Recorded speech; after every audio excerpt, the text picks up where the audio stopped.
very penetrative statement. It's a very analytical. First, let me describe to you the two different processes that we were talking about just now. The first process is called mediation. Mediation, conciliation is similar. Mediation is what we say accelerated negotiation. Basically, when two parties are in disagreement, they can actually try to settle. It's an amicable settlement.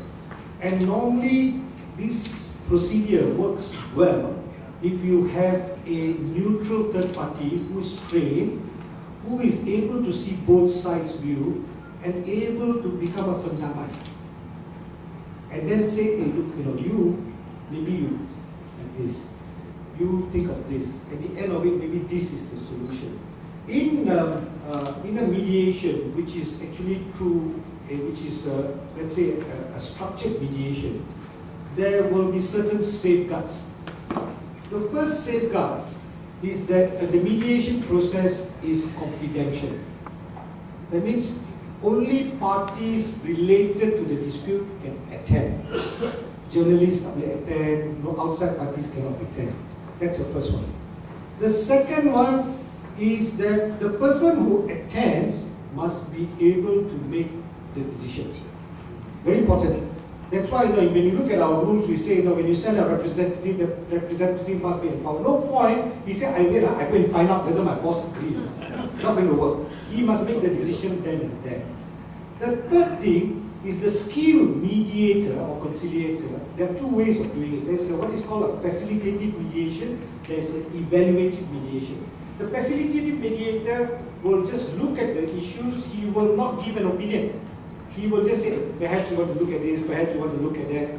Whereas an evaluative mediator, which let's say you go to Bank Negara's mediation bureau, where let's say you complain against the bank, they will appoint a mediator, but they appoint an evaluative mediator. The mediator will actually come out and look at the dispute and listen to the parties and make a finding. And that finding, he will say that this is what I think, whether you agree or not. But in the case of Bank Negara's mediation bureau, that finding is binding on the institutions, but not on the consumer.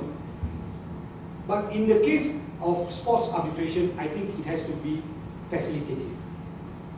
With a little bit of evaluative, it depends how we train the mediators, because sometimes when you see a third party talking to you, they want to hear the opinion of the third party. You cannot say, I have no opinion, you all decide how you want to decide, I cannot move. Sometimes he has to take a position. He says, I think if you look at me, I feel this is the way. And that is helpful. And I think, then after that, whatever, the next part, whatever is said in that mediation cannot be used in any other procedure. Legal procedure. You cannot say, you admitted. Because you say this. So therefore, I find you in the next, I go to court, I say you are admitted. Or I go to the dispute procedure, admitted. Cannot be used. So that's why we have that. And then when the whole thing is successful, if it's not successful, and it should be done very fast. Normally it is done within a day. If it's not done within a day, it's not successful. Normally they will call it off. They don't have, that's why you must catch them. There is a certain intensity to the entire process, and there will be a decision made, and then there is what is called a settlement agreement that is drafted by the mediator, which will be binding on the parties. So you can see how this is how the mediation works. Then you have arbitration. Arbitration, as Tan Sri has pointed out, is quite right. I think both are premise of agreement, but in the case of arbitration under the Act, it must be a written agreement. So sometimes you can have a written agreement to refer future disputes to arbitration. So this is where you write into your constitution, you write into your agreement, that when we have a future dispute coming out of our relationship, we will go to arbitration. But sometimes you don't have an arbitration clause. When you are actually having the dispute, you say, okay, let's go to arbitration. You can actually enter into an arbitration clause. At that time, it's called an ad hoc submission. Now, both are applicable. But in an arbitration, the third party that is appointed, the arbitrator, acts like a private judge. He is a judge and he is supposed to decide with strict legal rights. That means he just looks at what are the obligations and duties of the parties, what are the breaches, and then he decides according to that. And he will come out with what is called an award. And in the award, he has to give why he came to that decision. So, okay, then there are certain things that he has to deal with in the award. That's why we need to train. You have to actually, once you do the finding, you go through the facts, you come out with the finding, then you will deal with certain things. You may even deal with cost, you will deal with interest, all, so that the entire thing is complete. Now, when you have a complete award, it is very difficult to set aside. I think, Tan Sri, you're right. People will try. Everybody, I give you an example. When you have $10 million and you have lost the case, whatever chance you will also appeal. Other chance you will appeal. Like Anwar Ibrahim, I mean, anybody, but commercial money is even a more, unless you know that you are going to lose. And I think now what has happened in arbitration, especially with the act very clear, and then the way the courts are deciding, they know that they're going to waste money if they appeal. So you find only very big cases will go right up to the top. So there is an element of finality where arbitration is concerned. It always stops at the High Court. So I'm very confident if I can sit down with our stakeholders and with our friends and we all work out together. And I agree with Tan Sri, we must have actually a consultative procedure, and then we must actually explain how it works, and then we must have the buy-in, and then after that we just push. Because after that there is some haste. Then we look back, let's say 5 years time, we relook whether it's working, but don't try to change immediately. Let it work for a few years, then we go in again. I'm quite sure, I think that the sports commissioner is here, he's quite open. OCM have been approaching us, they have been having, we have been looking, because of CAS, we have been looking, we say the potential is so great. Can you imagine, if we can create this set of arbitrators, and then people doing arbitration sports will start, be a lot of people doing arbitration sports. Soon the cases, because our costs, we are a very reasonable cost center. Singapore is very expensive, let me tell you, Singapore is expensive, Hong Kong is expensive. The cheapest place that still works, not Jakarta, that still works is still Kuala Lumpur. So we have to capitalize on it. Before that is why we must quickly work on this. We must build the structure, and then we must be consistent, transparent, and then the training must be vigorous.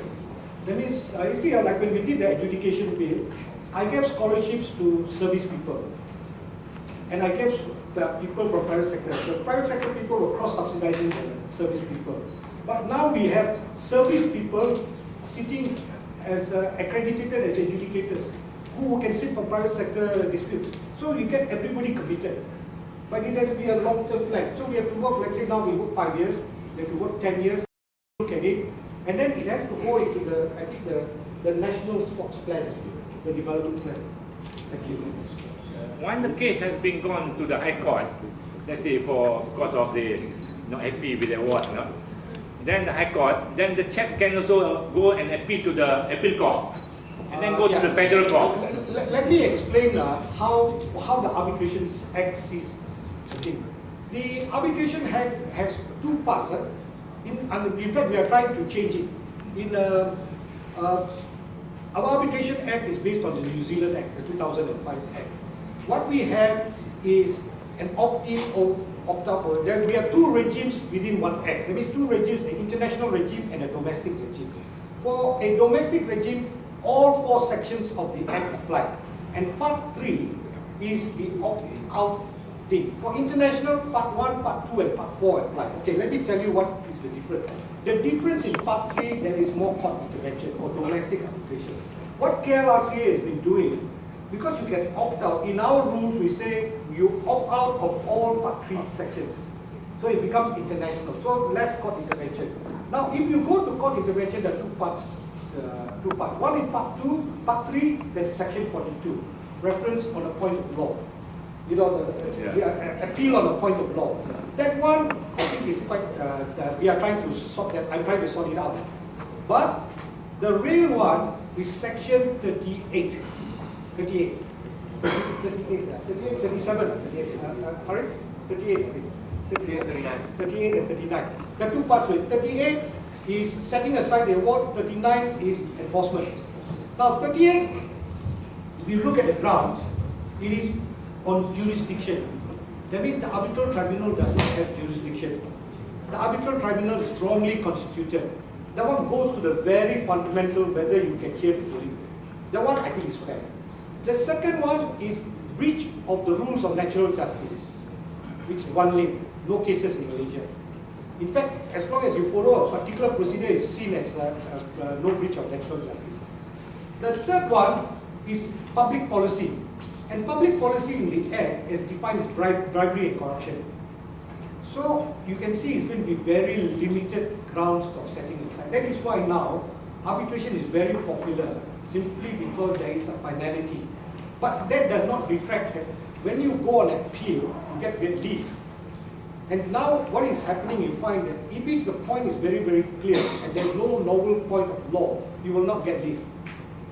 In fact, it's almost impossible. Federal court, I think it's impossible to get leave. So now it's court appeal. Court appeal also is now striking down already. So now it's high court. Very limited. So I see the regime is settling in very beautifully.